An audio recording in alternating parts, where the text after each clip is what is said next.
पुस्तकालय एवं सूचना विज्ञान में आज हम 5वीं यूनिट स्टार्ट करेंगे। विषय सूचीकरण, सब्जेक्ट कैटलॉगिंग। सब्जेक्ट कैटलॉगिंग मतलब सब्जेक्ट से सूची बनाना। किसी भी पुस्तकालय का प्रमुख कार्य पुस्तकालय में संग्रहित पाठ्य सामग्रियों को, पुस्तकों या उपभोक्ताओं को उनकी मांग पर पुस्तक उपलब्ध कराना होता है। इस उद्देश्य की पूर्ति के लिए प्रत्येक पुस्तकालय में उपलब्ध पाठ्य सामग्री प्राप्त करने में विषय अभिगम अत्यंत महत्वपूर्ण होते हैं। विषय अभिगम विषय शीर्षक पर निर्भर करते हैं तथा इसके लिए पुस्तकों हेतु किसी ऐसे विषय का चयन किया जाता है जो पुस्तक के संपूर्ण विषय का प्रतिनिधित्व करता है। इसके लिए विषय शीर्षक की आवश्यकता होती है। विषय शीर्षक का निर्माण करके उसके लिए अलग से विषय सूची का निर्माण किया जाता है और उसे वर्णानुक्रम में व्यवस्थित किया जाता है। सूची निर्माण की इस प्रक्रिया को विषय सूचीकरण कहते हैं। सब्जेक्ट कैटलॉगिंग कहते हैं। सूची निर्माण की इस प्रक्रिया को विषय सूचीकरण, सब्जेक्ट कैटलॉगिंग कहा जाता है। सार रूप में विषय शीर्षक ग्रंथ के विशिष्ट विषय का पर्याय होना चाहिए। विशिष्ट विषय शीर्षक के अंतर्गत किसी पुस्तकालय सूची में एक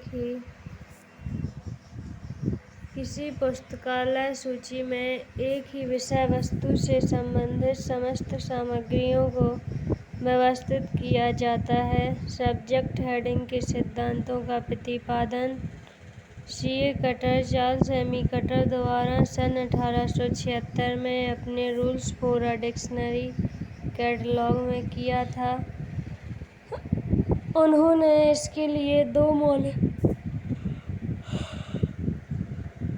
बातों का जिक्र किया था। पहला, वैसे पाठकों को जिन्हें अपना विषय ज्ञात हो, संग्रह तक पहुंचना, to enable a person to find a book of which the subject is no.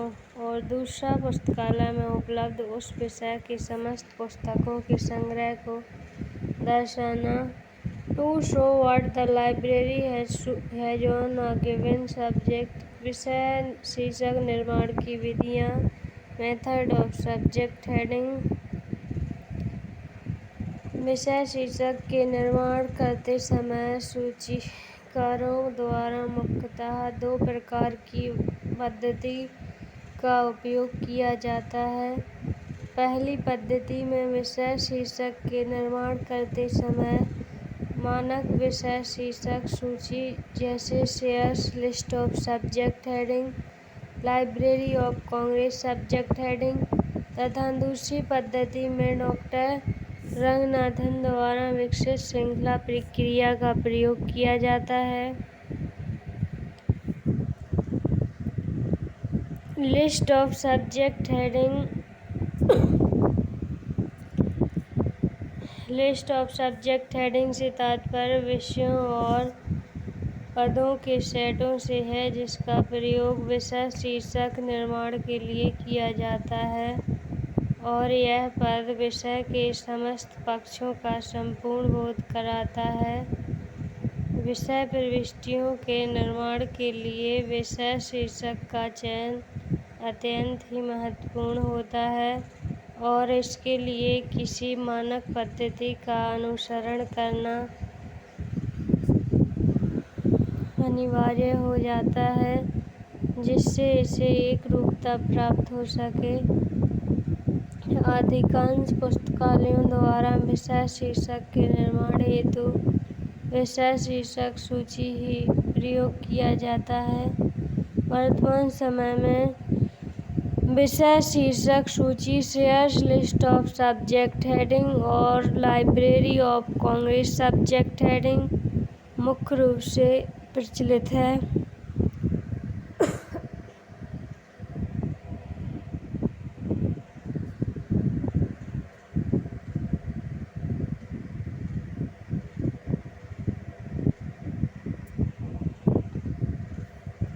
इसके बाद है श्रृंखला प्रक्रिया, चेन प्रोसीड्यूर। श्रृंखला प्रक्रिया रंगनाथन साहब द्वारा विकसित किया गया विषय शीर्षक को प्राप्त करने की एक यांत्रिक विधि है। विषय शीर्षक की प्राप्ति के लिए इसका प्रयोग उन्होंने अपनी पुस्तक थ्योरी ऑफ लाइब्रेरी कैटलॉगिंग 1938 में किया था। इसमें विषय शीर्षक की प्राप्ति वर्ग संख्या के अनुक्रमिक उपविभाजनों की श्रृंखला से प्राप्त किया जाता है। वर्गीकृत सूचीकरण पद्धति में प्रविष्टि को ही विशिष्ट विषय प्रविष्टि स्पेसिफिक सब्जेक्ट एंट्री माना गया है, लेकिन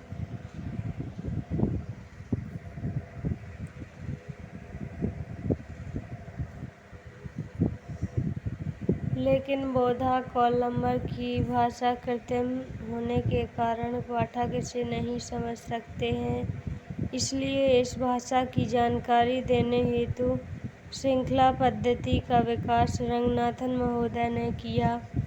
E.J. कोएट के अनुसार विशिष्ट श्रृंखलाओं में सम्मिलित पदों को बिना क्रम परिवर्तन किए हुए विषय शब्द प्रविष्टि निर्माण करने की प्रक्रिया श्रृंखला प्रक्रिया कहलाती है।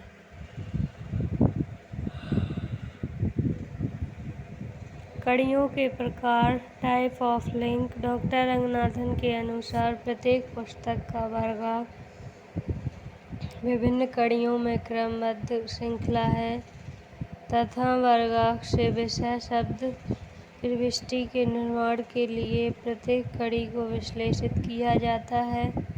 कड़ियों के 4 प्रकार होते हैं। मिथ्या कड़ी, फॉल्स लिंक।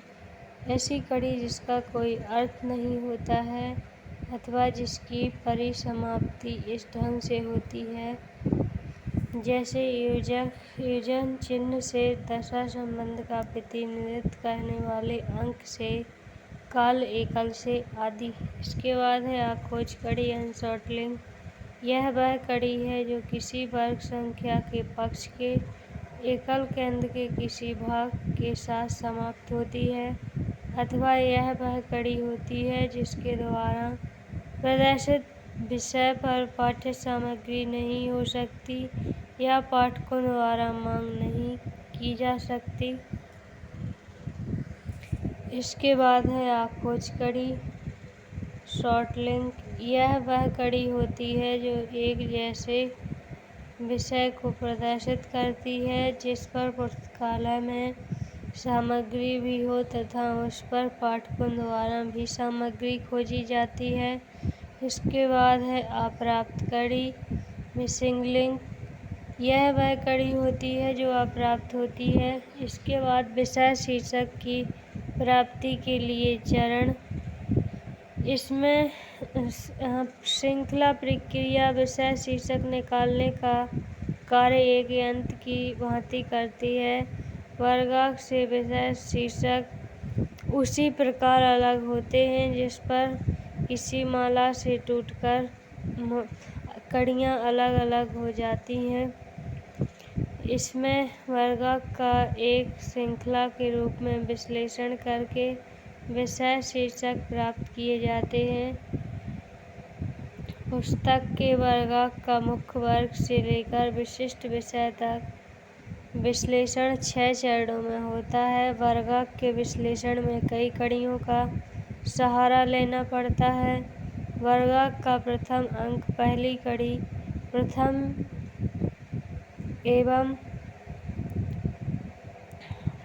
एवं द्वितीय अंक दूसरी कड़ी, प्रथम 3 अंक तीसरी कड़ी।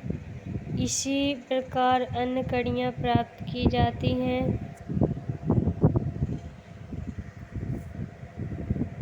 प्रथम चरण में पूर्ण वर्गाकार क्रमांक को श्रृंखला के रूप में लिखा जाता है। द्वितीय चरण में श्रृंखला की कड़ी के रूप में एक के नीचे एक लिखकर प्रत्येक कड़ी के सामने बराबर का चिन्ह वे उन संख्याओं का अर्थ वर्गीकरण अनुसूची में दिए शब्द लिखा जाता है। तृतीय चरण में प्रत्येक कड़ी के बराबर चिन्ह को अधोमुखी तीर के द्वारा दूसरी कड़ी के बराबर के चिन्ह से जोड़ा जाता है, जिससे कड़ियाँ श्रृंखला के रूप में प्रदर्शित हों। चतुर्थ कड़ी में खोज कड़ी या खोज कड़ी तथा मिथ्या कड़ी का निर्धारण होता है। मिथ्या कड़ी का निर्धारण अत्यंत सरल है, परंतु खोज कड़ी एवं अखोज कड़ी हेतु सूची को अपने विवेक का प्रयोग करना पड़ता है। इसके बाद है पंचम चरण। पांचवा चरण जो है, पांचवें चरण में खोज कड़ियों को अंतिम से प्रारंभ करते हुए उनसे संबंधित वर्गांक को लिखते हैं। छठा चरण। छठे चरण में सभी खोज कड़ियों से वर्ग निर्देशी प्रविष्टि निर्मित की जाती है। एग्जाम्पल: अनएम्प्लॉयमेंट इन इंडिया वर्ग क्रमांक। देखिए, पहले y फिर कॉलन 4 3 3 डॉट फिर 4।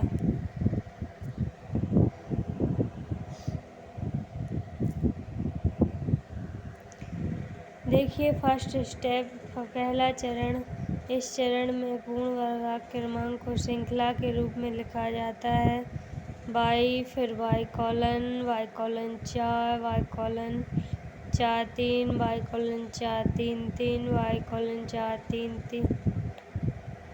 3 डॉट और y colon 4 3 3 dot point dot 4 y colon 4 3 3 dot 4 4। द्वितीय चरण में, इस चरण में श्रृंखला की कड़ी के रूप में एक के नीचे एक लिखकर प्रत्येक कड़ी के सामने बराबर का चिन्ह लगाते हुए उन संख्याओं का वर्गीकरण अनुसूची में दिए शब्द से लिखा जाता है। y बराबर सोशियोलॉजी, तीर का चिन्ह लगाया जाता है। y कॉलन ऊर्जा का योजक चिन्ह, y colon 4 social pathology, y colon 4 3 socialistic, y colon 4 3 3 unemployment, y colon 4 3 3 dot स्थान का योजक चिन्ह, y colon 4 3 3 dot 4 in Asia, y colon 4 3 3 dot 4 4 unemployment in India. तृतीय चरण, थर्ड स्टेप। इस चरण में प्रत्येक कड़ी के बराबर चिन्ह को अधोमुखी तीर द्वारा दूसरी कड़ी के बराबर के चिन्ह से जोड़ा जाता है, जिससे कड़ियाँ श्रृंखला कड़ी के रूप में प्रदर्शित हों। इसके बाद y सोशियोलॉजी, y कॉलन ऊर्जा का योजक चिन्ह, y colon 4 social pathology, y colon 4 3 3 social destitution, y colon 4 3 3 unemployment, y colon 4 3 3 dot स्थान का योजक चिन्ह, y colon 4 3 3 unemployment in Asia, y colon 4 3 3 3 1 4 4 employment in India. चतुर्थ चरण, फोर्थ स्टेप। इस चरण में खोज कड़ी या खोज कड़ी तथा मिथ्या कड़ी का निर्धारण होता है। मिथ्या कड़ी का निर्धारण अत्यंत सरल है, परंतु खोज कड़ी एवं अखोज कड़ी हेतु सूची को अपने विवेक का प्रयोग करना पड़ता है। y सोशियोलॉजी शॉर्ट लिंक है, y कॉलन 4 ऊर्जा का योजक चिन्ह। फॉल्स लिंक है, y colon 4 social pathology short link है। y colon 4 3 social institution short link है। y colon 4 3 3 unemployment short link है, y कॉलन 4 3 3 3 डॉट स्थान का योजक चिन्ह। फॉल्स लिंक है, y colon 4 3 3 dot 4 unemployment in Asia unshort link, y colon 4 3 3 3 dot 4 4 4 unemployment in India short link. पंचम चरण। इस चरण में खोज कड़ियों को अंतिम से प्रारंभ करते हुए उससे संबंधित वर्ग को लिखते हैं। India employment sociology for y:4333। तो इसमें आएगा